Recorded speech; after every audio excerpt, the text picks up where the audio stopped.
ఈ స్తంభం ఎప్పుడైతే కూలిపోతుందో, ఇది కూలిపోయిన తర్వాత కలియుగం మొత్తం అయిపోతుంది. మళ్ళీ ఒక యుగం స్టార్ట్ అవుతుందని పురాణాలు చెప్తారు. తినేటిగల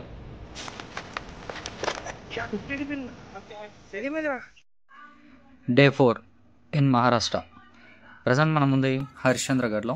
హరిశ్చంద్రగఢ్ ట్రెక్కింగ్లో 3 ప్లేసెస్ నార్మల్గా విజిట్ చేయొచ్చు. దాంట్లో కోకన్కాడ పీక్.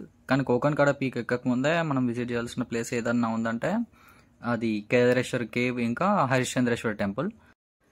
కింద మనం స్టార్ట్ అయిన ప్లేస్ నుంచి కోకన్కాడ పీక్కి 3 కిలోమీటర్స్ అంట. సో ఈ 3 కిలోమీటర్స్లో 2 కిలోమీటర్స్లోనే మనకి టెంపుల్స్ రీచ్ అయిపోతాం. టెంపుల్స్ టచ్ చేసుకున్న తర్వాత అవి విజిట్ చేసుకుని ఆ తర్వాత కోకన్కాడకి వెళ్ళాలి. టెంపుల్ నుండి ఇంకొక 1 కిలోమీటర్ వెళ్తే కోకన్కాడ పీక్ వస్తుంది. సో ఎంతగా అన్నా ఇది 2 to 3 అవర్స్ జర్నీ. బట్ ఈ టైం అనేది డిపెండ్ అయ్యి మన మీద ఉంటుంది. ఎందుకంటే ఎంత ఫాస్ట్గా నడుస్తామా, ఎంత ఫాస్ట్గా వెళ్తాం అనేది. సో బ్రేక్స్ తీసుకోకుండానే వెళ్దాం అనుకుంటున్నాం. హైడ్రేట్ అవ్వడానికి వాటర్ బాటిల్ కూడా క్యారీ చేస్తున్నాం. ఇక్కడ నుంచి ఇక మన ట్రెక్కింగ్ స్టార్ట్ చేద్దాం. ఇక లెట్స్ గో.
లైఫ్లో ఒక్కసారైనా సరే ఇలాంటి ప్లేసెస్ అన్నీ విజిట్ చేయాలి. ఇప్పుడు కాకపోతే ఇంకెప్పుడు. ఏజ్ అంత అయిపోయిన తర్వాత 6,000 సీటు కిందకి వేసుకున్న తర్వాత 1 కోటి రూపాయలు 100 కోట్లు సంపాదించినా కూడా ఈ 23 ఏళ్ళ జీవితం మళ్ళీ వెనక్కి రాదు. వాటరా ఇవి చూసినా ఎట్లున్నాయా? గట్లా తాగుతావు బే? Okay okay. నార్మల్గా ఈ ప్లేస్ ఇలాంటి ప్లేసెస్కి రైనీ సీజన్లో వస్తే ఎట్లా రాడు చూడు. మొత్తం సైడ్ నుంచి నడవాలి. మీకు ఇటు నుంచి కూడా వాటర్ వస్తున్నాయి. ఇటు నుంచి వాటరే.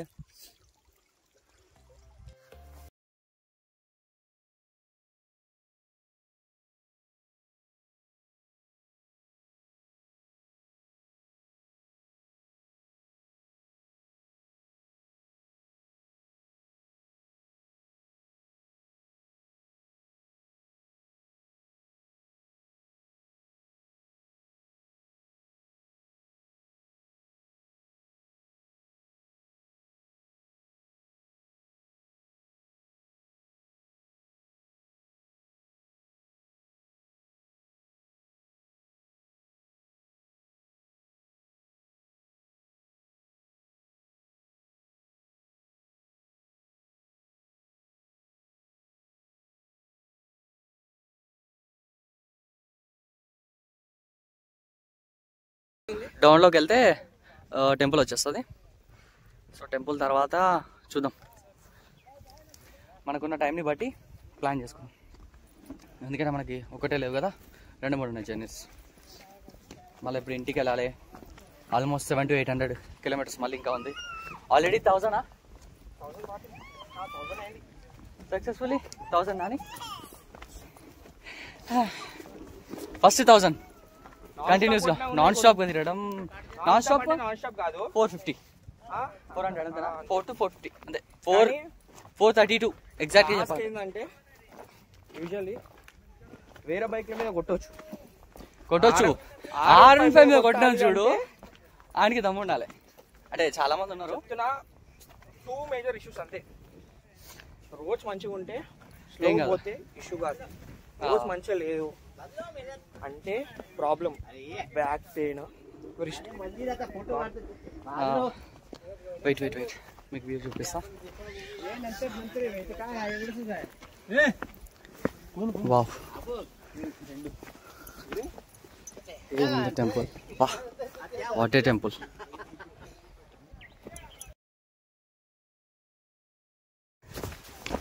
भाई ये रेंटेड है क्या? रेंट है क्या? कितना का? 1% पर पर्सन 500 एक का. एक का 500. एक ब्रेकफास्ट. ओ एक टेंट के लिए. टेंट के लिए कितने लोग हैं? चले पूछ. 2 जने का कितना होते हैं अंते टेंट. 2 जने का 300. 4 जने का 600. 4 जने का 600. ఓకే. ప్రజెంట్ మేము రీచ్ అయిపోయింది హరిశ్చంద్రేశ్వర్ టెంపుల్ ఇంకా కేదారేశ్వర్ కేవ్ దగ్గర. ఇక్కడే టెంట్స్ ఉన్నాయి స్టే చేయడానికి, నైట్ స్టే కోసం. సన్ రైజ్ ఇంకా సన్సెట్ చూడాలనుకుంటే మాత్రం బెటర్ ఏంటంటే ఈవినింగ్ టైంలో ట్రెక్ చేసి ఇక్కడికి వచ్చి టెంట్ తీసుకుంటే బెటర్. పర్ పర్సన్ 150 అంట. లేదు టెంట్ మొత్తం కావాలి అంటే 500కి వస్తుందంట. ప్రస్తుతం మీరు చూస్తుంది కేదారేశ్వర్ గుహ. దీనిని 16వ శతాబ్దంలో కళచూరి రాజవంశం వారు కట్టించారని పురాణాలు చెప్తున్నాయి. ఈ గుడి ప్రత్యేకత ఏంటంటే ఇందులో 4 స్తంభాలు ఉన్నాయి. ఈ పూర్తి గుడి ఆ 4 స్తంభాల మీదనే నిర్మించారంట. సో ఈ 4 స్తంభాలు ఒక్కొక్క గడిచిపోయిన యుగాన్ని రిప్రజెంట్ చేస్తున్నాయి, అంటే సూచిస్తున్నాయని పురాణాలు చెప్తున్నాయి. ఎలా అంటే ఇప్పటివరకు గడిచిపోయిన కాలాలలో సత్యయుగం, త్రేతాయుగం, ద్వాపరయుగాలను ఒక్కొక్క యుగాన్ని ఒక్కొక్క స్తంభం కూలిపోయింది. కాబట్టి ఈ మిగిలిన స్తంభము కలియుగాన్ని సూచిస్తుందని నమ్ముతారు. ఈ ఒక్క స్తంభం కూడా కూలిపోతే కలియుగం అంతరించిపోయి ఇంకొక యుగం స్టార్ట్ అవుతుందని ఇక్కడ పురాణాలు చెప్తుంది.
మన పురాణాల్లో చెప్పినట్టు కూలిపోయిన 3 స్తంభాలు, 1, 2, అవతలి 3వ స్తంభం మొత్తమే లేదు, కనిపించట్లేదు. ఇది ఇప్పుడున్న స్తంభం. ఈ స్తంభం ఎప్పుడైతే కూలిపోతుందో, ఇది కూలిపోయిన తర్వాత కలియుగం అంతమైపోతుంది. మళ్ళీ ఒక యుగం స్టార్ట్ అవుతుందని పురాణాలు చెప్తుంది.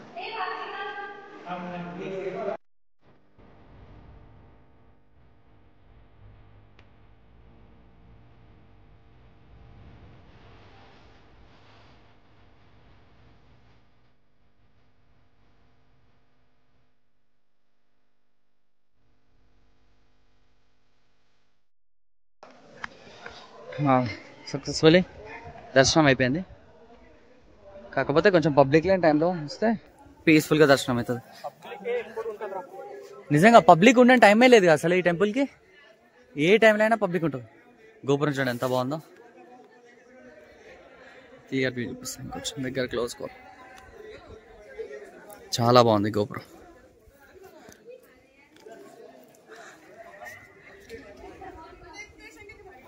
వావ్.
ఇక్కడ మాకు కొందరు ఫ్రెండ్స్ పరిచయం అయ్యారు.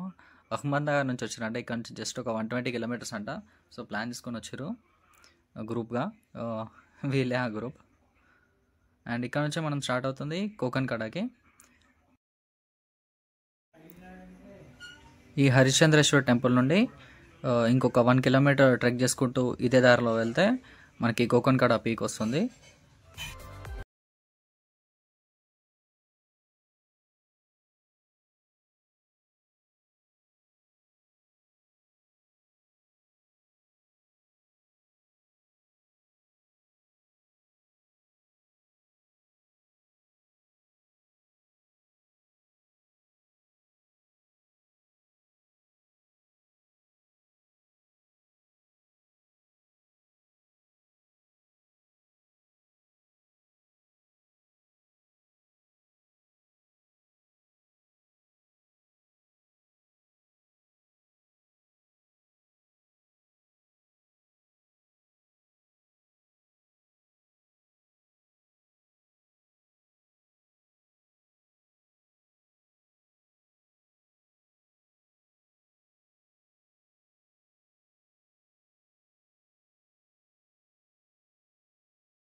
తినేటిగలరా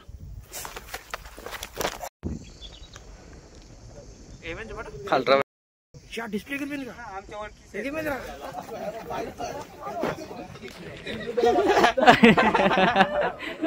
అరే ఆయన వెంటనే పడుతున్నాయిరా.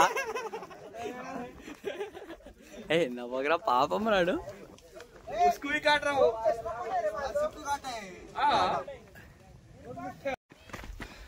సో అయిపోయింది, కంప్లీటెడ్. హరిశ్చంద్ర ఘాట్ కంప్లీటెడ్. ఇప్పుడు 3 hours అయితే మరి కింది పోయేంత వరకు ఈజీగా 2.5 hours ఈజీగా పడుతుంది. 2 hours కన్నా తక్కువనైతే పడదు కంపల్సరీ. సో గైస్ 2 hours అయితే ఈజీ అవుతుంది నేను అనుకుంటున్నా. సక్సెస్ఫుల్గా ట్రెక్ కంప్లీట్ అయింది. మధ్యలో ఒత్తులు చెప్పు భవానీ టెంపుల్ మాత్రం చూసుకునే ఉంది, అదొకటి చూసుకొని స్టార్ట్ అయిపోతుంది. ఫోన్ వలిపోయింది కూడా. హైలైట్ ఏంటంటే నాది iQOO లెజెండ్ వర్షన్. వెనక కెమెరా లెన్స్ ఉంటుంది కంప్లీట్. థినేటికల్ ఎక్కువ ఉన్నాయి కదా, జాగ్రత్త అండి వచ్చినప్పుడు. వాటిని కొట్టబోతే ఇట్లా అన్నా వర్స్ట్ సెల్ఫీ స్టిక్ రివ్యూ గలీజ్ ఇవ్వాలి, దానికి స్లిప్ అయిపోయి కింద పడిపోయింది. 4000 స్వాహా. ఆ 4000లో నా 80% ట్రిప్ కంప్లీట్ అయిపోతుంది. నా 80% ట్రిప్ బడ్జెట్ నాది. మీరు అడిగితే ట్రిప్కి ఎంత ఖర్చు అయింది, ట్రిప్ ఏ రూట్లో వచ్చినాం, పెట్రోల్ ఎంత, స్టేస్ ఎక్కడ, అవన్నీ మీరు అడిగిన దాన్ని బట్టి వీడియోలో కింద డిస్క్రిప్షన్లో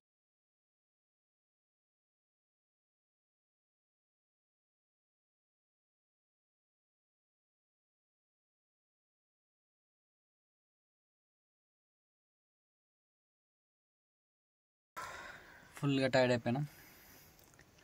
దిగాలన్న ఓపిక లేదు, దుంకేయాలన్న ధైర్యము లేదు. మళ్ళీ డ్రైవ్ చేయాలి, అదొకటి ఉంది. అమ్మ జీవితం.